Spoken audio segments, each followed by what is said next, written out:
Good morning. My name is Bill Winnicky. I'm a retired teacher from Somers Middle School in Somers, New York, and I'm here today to speak to you about the soldier of the Revolution. The soldier of the Revolution was a member of Washington's army. George Washington was considered by most to be the quintessential man of the Revolution. It was said by Joseph Ellis in his book, His Excellency, a great American historian, that Franklin was wiser, Adams was more well-read, Jefferson was more politically astute, Madison was more brilliant. But each and every one of the founding fathers acknowledged Washington as their superior. Without Washington, there would have been no victory in the American Revolution. There would have been no United States of America. So I'm here portraying a soldier of the 5th New York Continental Line. You'll see this uniform is obviously brown with blue facing. Each of the 5 regiments, the New York regiments, had different regimental colors. It wasn't until 1781 that Washington commanded that all of the Continental uniforms be the same. The classic blue with the red facing.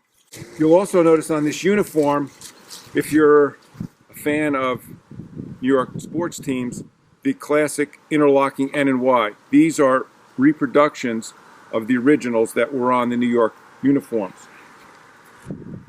The uniform is a regimental coat, which is very useless, really. It's heavy wool, and the wool of this jacket was produced in England, where it's produced in the same place 250 years ago. As reenactors, when we step out into the public and when we reenact, our intent is to honor those who served and died for our country. And so it is essential to us that we reproduce our uniforms authentically as they would have looked. So this uniform is hand sewn, and again, its color is based actually on an account, documentation, which was very, very rare about the 5th New York uniforms, but there was actually a runaway, a deserter who was caught, and in the description of his capture, they described the uniform that he wore as brown with blue facing. Again, these facings do not unhinge and button, so this uniform is extremely hot in the summer, and in the cold of winter, it doesn't give full protection. Again, the trousers, they're military trousers that have a bell on the end to cover my shoes in order to protect against brush and such. A waistcoat, and of course, the cravat. It was really the forerunner of the tie. So today, although norms have quite relaxed, it was always proper for a gentleman in the public, even a soldier, to have a tie on and always to wear it. So you can see there were a number of accoutrements that the soldier would be wearing. And I'll speak about each of them in turn. So first of all was the tricorn hat. A hat really quite useless, and it really was formed from what was the typical hat, which was the broad-brimmed hat, round, that had the effect of keeping the sun out of one's eyes and the rain off one's face. This does none of that. And in fact, as the rain falls, it just simply gutters to the shoulders. But it looked cool, and it was a military hat, and thus the tricorn hat, the 3 corners turned up. And it was typically made of beaver skin. So I'll speak about each of these parts. The other part, and the last piece that I would put on, would be the cartridge box. Why? Because, God forbid, if there was some spark that ignited a fire or whatever, I could get this off my person and get it out of the way. And inside, again, there's a double flap, and in here would be held the cartridges, typically 18 to 20 or so cartridges that would be held in the cartridge box. On my cartridge box, I have just a simple rag that was used for cleaning my musket. and some tools also for cleaning out the pan, which would tend to get caked up with the residue of the powder. I would also have included some tools to tighten or replace the flint on my musket, some basically what we would call today a screwdriver, and a pick to poke out that touch hole. I would also, which was an essential piece of course, was the canteen. These were tin canteens, and they were styled after, and many of them were actually obtained from the British and the French Indian War.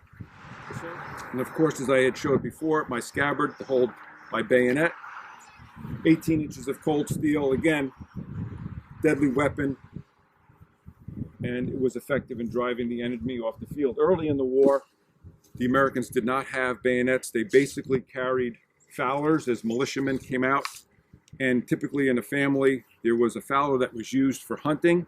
This is a Hudson Valley style fowler. Again, it's a reproduction, very similar to many of the ones that you'll see in museums in the Hudson Valley that were held by those who served. And in the militia, militias were formed in each of the towns, and most of the towns or counties. And of course, also I would carry a haversack. And here I basically carried some of my basic wares, some pieces of dried pork, in season, some apple, perhaps some berries, and some various other pieces, perhaps a bowl that would be used for, obviously, for food. And again, all of these things are based on original reproductions. A fork that was nothing more than a piece of wire made by a blacksmith. The forming of, early in the war especially, men oftentimes formed their own shot or musket balls, and this would be a ladle that was used to pour the lead in, and from here to pour into a former. Later on, there were formers that were multiple pieces joined together, and again, they would be poured. The mold would be poured in here. When it dried, it would be opened, and you would have for yourself a musket ball. Soldiers also would have a sewing kit, which I could repair and sew my uniform, put buttons back on, and yes, even a knife for taking care of what was needed in camp. Again, as a Continental Line soldier, I would have as my weapon what was known as the Brown Bess. This was the main arm for both the British and the American soldiers. Many of these were obtained during the French and Indian War. This is a reproduction Brown Bess musket. It is an exact replica of the ones that the soldiers of Washington's army carried and used in war. I'll speak to you just about its pieces, its effectiveness, and then we'll do a firing. So there were three parts, basic parts of the musket. This mechanism, the firing mechanism, was known as the lock.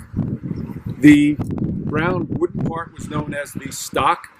And of course, this is the barrel. For a Revolutionary War soldier, and at that time, it was a common saying that if one lost everything, they lost lock, stock, and barrel. Because without this weapon, the Revolutionary War soldier was ineffective and useless to Washington's army. So there's several parts to this that one has to understand. And if one understands the technology of this Brown Bess, one understands why the soldiers lined up in linear warfare, stood shoulder to shoulder, and they wore no camouflage. They weren't stupid, okay? As many people sometimes thought, especially the British having those red uniforms with the white belts. These weapons were only effective in the neighborhood of about half of a football field, about 50 to 80 yards maximum. And the reason for that was the technology of the time. They were smooth bore, which means that the barrel itself was smooth. There were no grooves in it. It was a round ball that looked like a 3/4 of an inch lead marble. And it would come out of this barrel and it wouldn't spin. It would come out really like a knuckleball. And again, they didn't aim it with this piece here as a sight. they simply leveled the muskets and tried to put out a spray in a line of soldiers on the enemy. So to load, the soldiers would be in line, in companies, and the order would be to load. I would open what was called the frizzen. I would reach into my cartridge box, leather cartridge box with a double cover to keep it dry, because once the powder, of course, is wet, it's ineffective, and also to keep sparks out of the box and keep it from going aflame.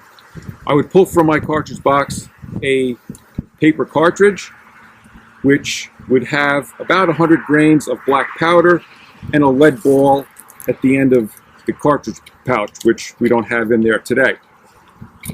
I would tear the cartridge, and for a Revolutionary War soldier to be enlisted, one had to have opposing teeth one over the other. And in the 18th century, when dental hygiene was not very good, many times young men did not have a full head of teeth.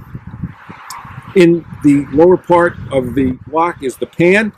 At the base of the pan is what's called a touch hole, which is basically a hole that penetrates in through the barrel. So I dump some of the powder in here.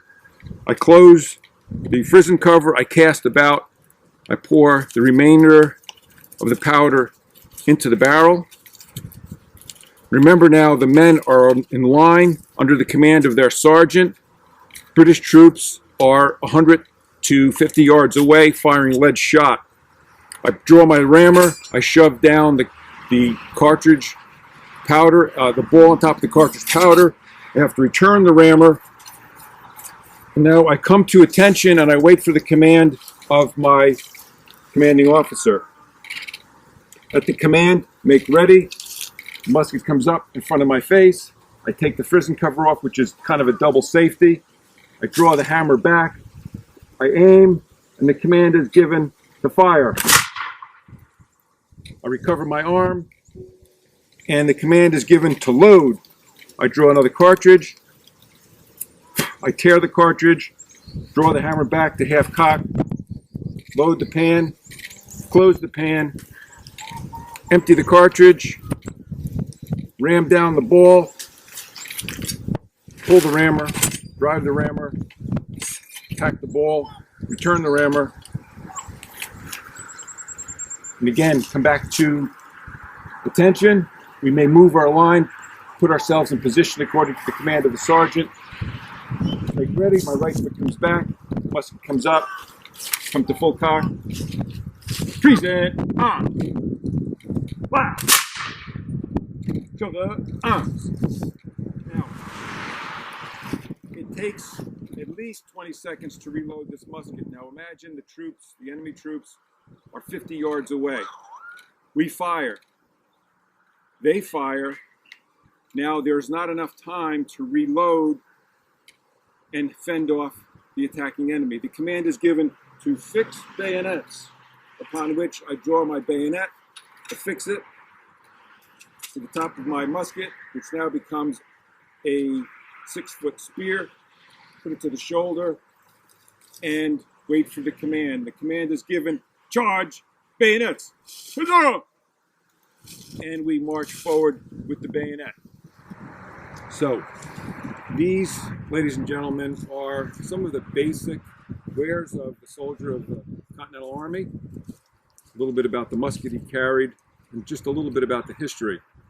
There is a great deal of history right here in our backyard in the Hudson Valley, and I encourage all of you to visit places like Fort Montgomery,